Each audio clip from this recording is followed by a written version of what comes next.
மத்தேயு 1ஆம் அதிகாரம். இயேசுவின் மூதாதையர் பட்டியல். தாவீதின் மகனும் ஆபிரகாமின் மகனுமான இயேசு கிறிஸ்துவின் மூதாதையர் பட்டியல்.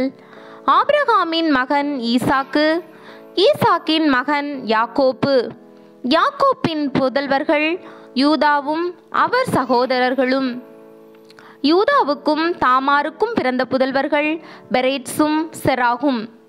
பெரேட்சின் மகன் எட்சரோன், எட்சரோனின் மகன் ராம், ராமின் மகன் அம்மினதாபு, அம்மினதாபின் மகன் நகசோன், நகசோனின் மகன் சல்மோன், சல்மோனுக்கும் ராகாபுக்கும் பிறந்த மகன் போவாசு, போவாசுக்கும் ரூத்துக்கும் பிறந்த மகன் ஓபேது, ஓபேதின் மகன் ஈசாய், ஈசாயின் மகன் தாவீது அரசர், தாவீதுக்கு உரியாவின் மனைவியிடம் பிறந்த மகன் சாலமோன், சாலமோனின் மகன் ரெகபயாம், ரெகபயாமின் மகன் அபியாம், அபியாமின் மகன் ஆசா, ஆசாவின் மகன் யோசபாத்து, யோசபாத்தின் மகன் யோராம், யோராமின் மகன் உசியா, உசியாவின் மகன் யோத்தாம், யோத்தாமின் மகன் ஆகாசு, ஆகாசின் மகன் எசேக்கியா,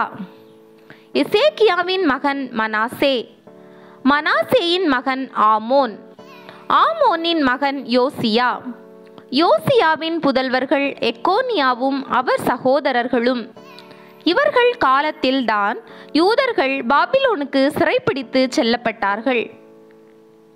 பாபிலோனுக்கு சிறைப்பிடித்து செல்லப்பட்ட பின்பு எக்கோனியாவுக்கு பிறந்த மகன் செயல்தியேல், செயல்தியேலின் மகன் செருபாபேல், செருபாபேலின் மகன் அபியூத்து, அபியூத்தின் மகன் எலியாக்கிம், எலியாக்கிமின் மகன் ஆசோர், ஆசோரின் மகன் சாதோக்கு, சாதோக்கின் மகன் ஆக்கிம், ஆக்கிமின் மகன் எலியூது, எலியூதின் மகன் எலையாசர், எலையாசரின் மகன் மாத்தான், மாத்தானின் மகன் யாக்கோப்பு, யாக்கோப்பின் மகன் மரியாவின் கணவர் யோசேப்பு, மரியாவிடம் பிறந்தவரே கிறிஸ்து என்னும் இயேசு. ஆக மொத்தம் தலைமுறைகள் 14. தாவீது முதல் பாபிலோனுக்கு சிறைப்பிடித்து செல்லப்பட்டவர்கள் வரை தலைமுறைகள் 14. பாபிலோனுக்கு சிறைப்பிடித்து செல்லப்பட்டவர்கள் முதல் கிறிஸ்து வரை தலைமுறைகள் 14. இயேசு கிறிஸ்துவின் பிறப்பையொட்டிய நிகழ்ச்சிகள். அவருடைய தாய் மரியாவுக்கு யோசேப்புக்கும் திருமணம் ஒப்பந்தம் செய்யப்பட்டிருந்தது. அவர்கள் கூடி வாழும் முன் மரியா கருவுற்றிருந்தது தெரிய வந்தது. அவர் தூய ஆவியால் கருவுற்றிருந்தார். அவர் கணவர் யோசேப்பு நேர்மையாளர். அவர் மரியாவை இகழ்ச்சிக்கு உள்ளாக்க விரும்பாமல் மறைவாக விலக்கிவிட திட்டமிட்டார்.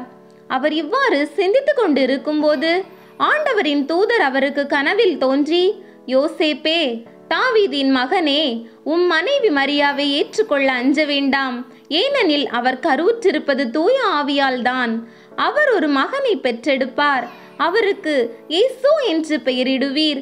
ஏனெனில் அவர் தம் மக்களை அவர்களுடைய பாவங்களில் இருந்து மீட்பார் என்றார். இதோ கன்னி கருவுற்று ஒரு ஆண்மகனை பெற்றெடுப்பார். அக்குழந்தைக்கு இம்மானுவேல் என்று பெயரிடுவர் என்று இறைவாக்கினர் வாயிலாக ஆண்டவர் உரைத்தது நிறைவேற இவை யாவும் நிகழ்ந்தன. இம்மானுவேல் என்றால் கடவுள் நம்முடன் இருக்கிறார் என்பது பொருள். யோசேப்பு தூக்கத்திலிருந்து விழித்தெழுந்து ஆண்டவரின் தூதர் தமக்கு பணித்தவாறே தம் மனைவியை ஏற்றுக்கொண்டார். மரியா தம் மகனை பெற்றெடுக்கும் வரை யோசேப்பு அவரோடு உறவு கொள்ளவில்லை. யோசேப்பு அம்மகனுக்கு இயேசு என்று பெயரிட்டார்.